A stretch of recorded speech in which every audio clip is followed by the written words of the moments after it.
दोस्तों ये जो पर्टिकुलर टॉपिक है ये एजुकेशन सेक्टर से आप लोग कनेक्ट कर सकते हैं और यहां पर सुप्रीम कोर्ट के द्वारा यूपी का जो मदरसा एक्ट है उसको अपहेल्ड कर दिया गया है या अपहोल्ड कर दिया गया है। प्रदेश के अंदर में एक कानून है, इसको बोलते हैं उत्तर प्रदेश मदरसा एजुकेशन एक्ट 2004, यानी कि 2004 में एक कानून लेकर आया जाता है जिससे यहां पर स्टेट के पास में एक पावर आती है, ऑथोरिटी आती है कि कैसे रेगुलेट किया जाए मदरसा एजुकेशन को यहां पर और एजुकेशनल स्टैंडर्ड को सेट करे। अब तो दो शब्द आप लोगों को यहां पर जरूर याद रखने हैं।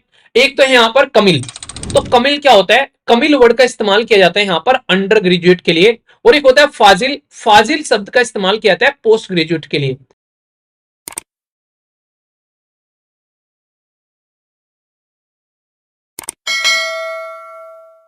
दोस्तों ये जो पर्टिकुलर टॉपिक है ये एजुकेशन सेक्टर से आप लोग कनेक्ट कर सकते हैं और यहां पर सुप्रीम कोर्ट के द्वारा यूपी का जो मदरसा एक्ट है उसको अपहेल्ड कर दिया गया है या अपहोल्ड कर दिया गया है इसकी वैलिडिटी को, कि ये सही है, और कंफर्म किया है यहां पर कि स्टेट के पास में रेगुलेटरी पावर है और सेंटर से रिलेटेड भी बात की जा रही है।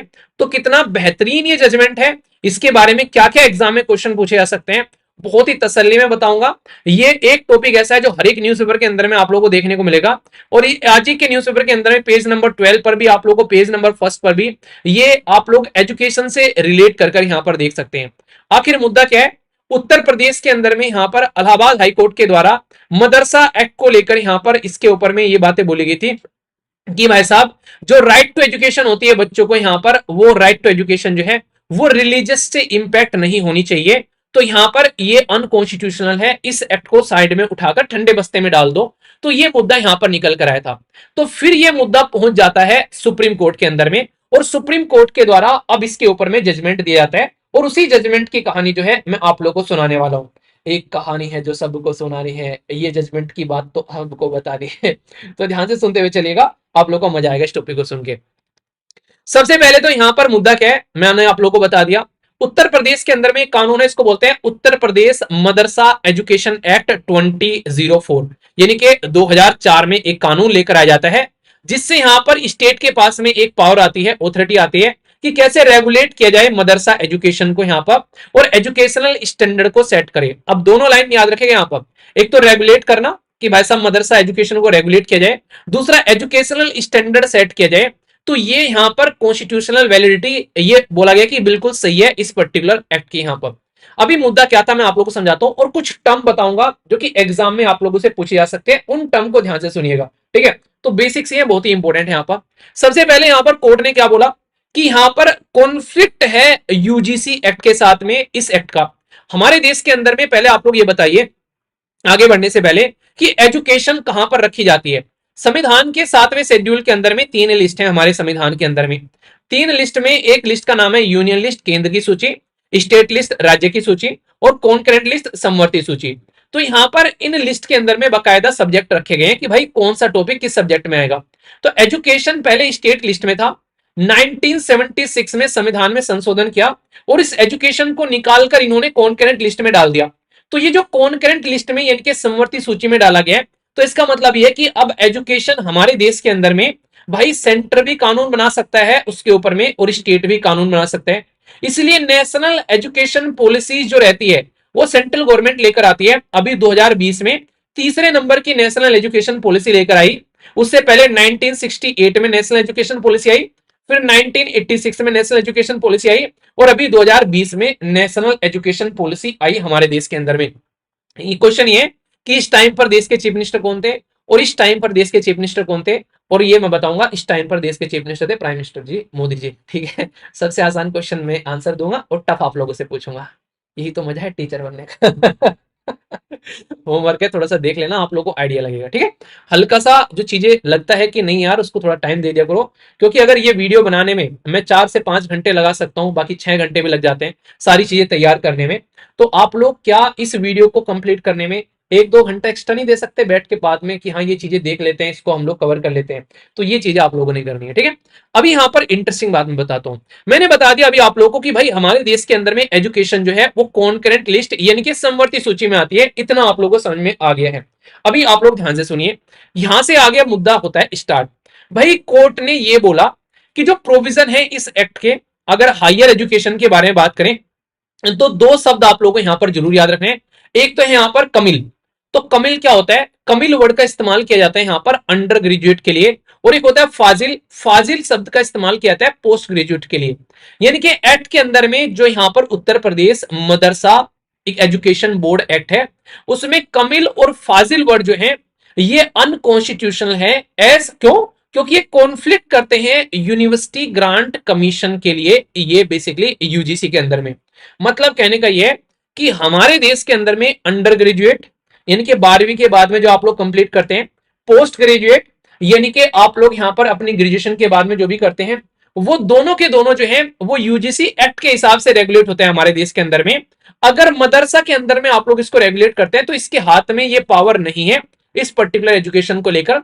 तो कामिल यानी कि अंडर ग्रेजुएट और फाजिल यानी कि पोस्ट ग्रेजुएट ये अनकॉन्स्टिट्यूशनल है, क्योंकि कॉन्फ्लिक्ट करते हैं सेंट्रल गवर्नमेंट के साथ में। और मैंने अभी बताया कि यहां पर पावर किसके हाथ में? सेंट्रल गवर्नमेंट और स्टेट गवर्नमेंट दोनों के हाथ में पावर है कानून बनाने के लिए।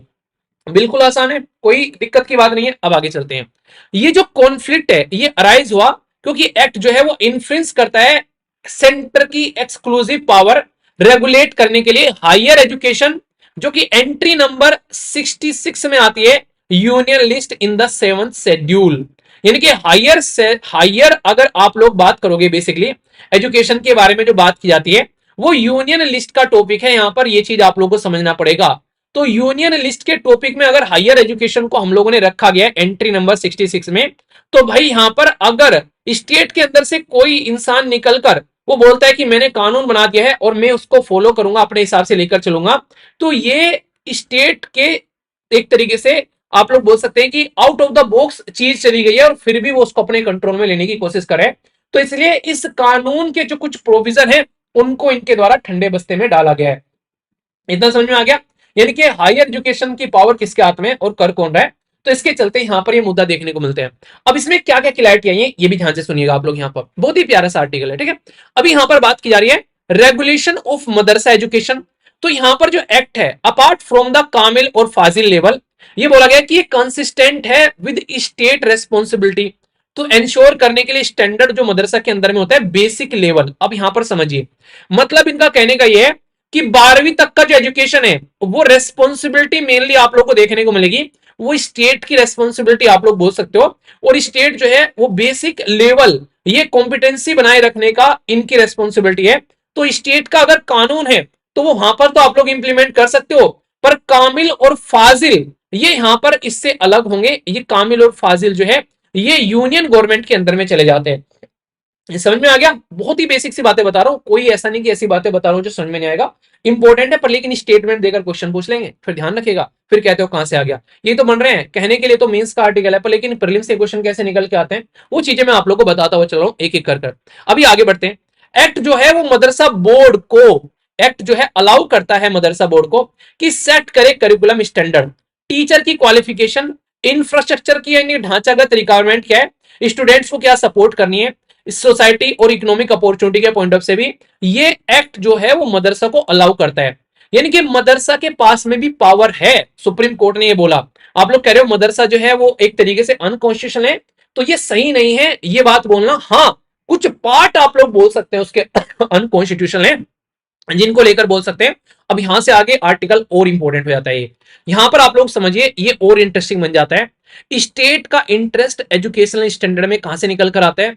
हमारे संविधान के अंदर में पार्ट 3 के अंदर में फंडामेंटल राइट है आर्टिकल 12 से लेकर आर्टिकल 35 तक का। तो ये जो आर्टिकल 12 से आर्टिकल 35 तक है इसके अंदर में एक आर्टिकल है आर्टिकल 30।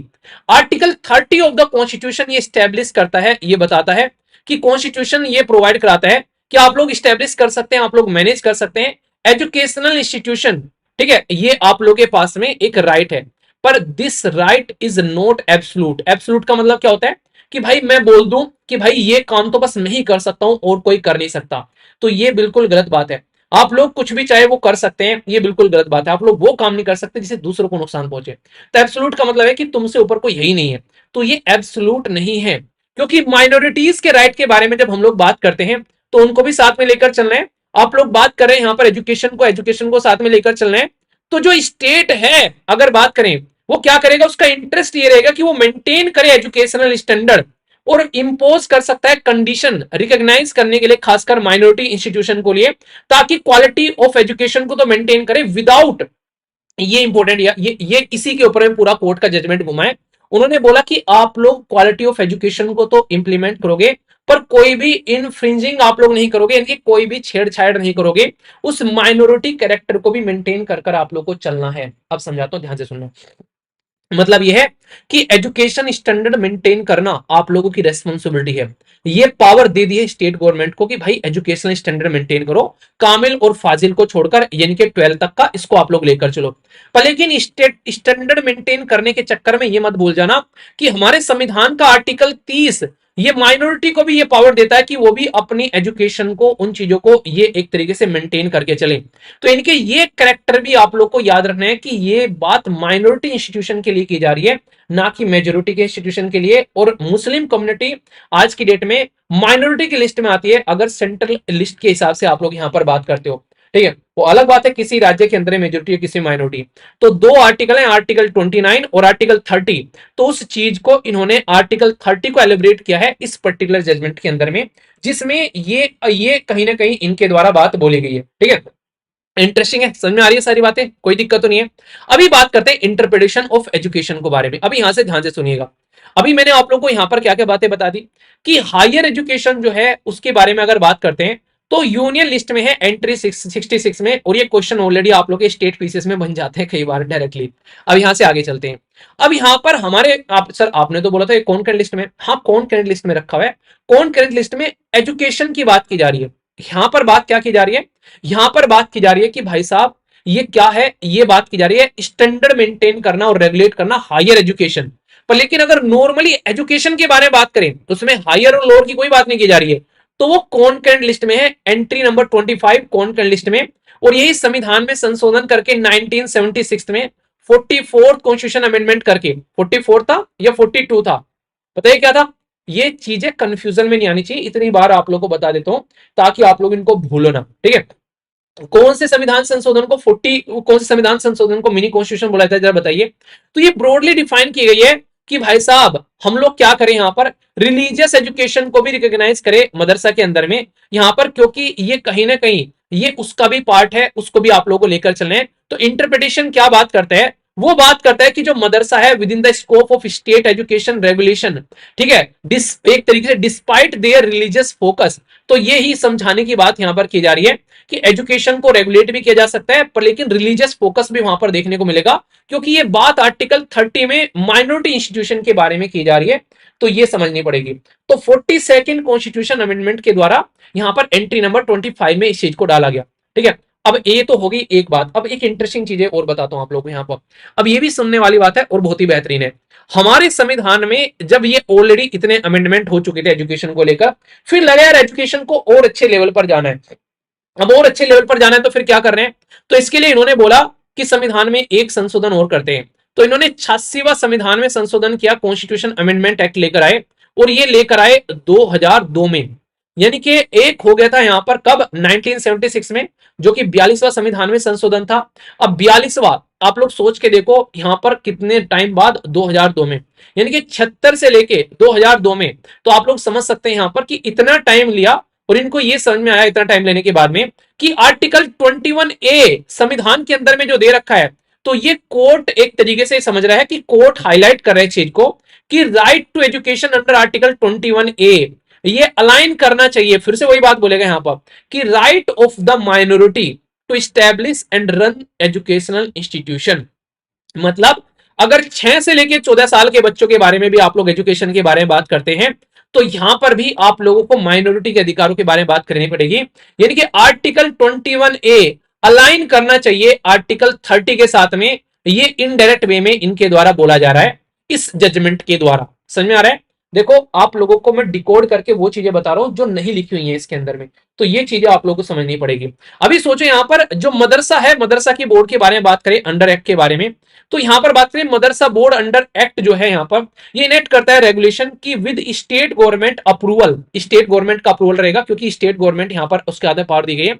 इंश्योर करें सेक्युलर एजुकेशन स्टैंडर्ड और मेंटेन करे रिलीजियस माइनॉरिटी इंस्टीट्यूशन का without diminishing right of identity. यहां पर जो रिलीजियस के पॉइंट ऑफ से अगर आप लोग समझोगे, ठीक है, मतलब पूरे जजमेंट में घुमा फिराकर ये बात की गई है कि एजुकेशन का स्टैंडर्ड भी मेंटेन करना है, माइनॉरिटी के जो अधिकार है उनको भी लेकर चलना है, और इसको इंटरफियर न करे सेंटर का कानून, तो उससे आप लोग सेपरेट कर देना है। तो article 21A, entry 25 concurrent list और एंट्री 66 यहां पर यूनियन लिस्ट।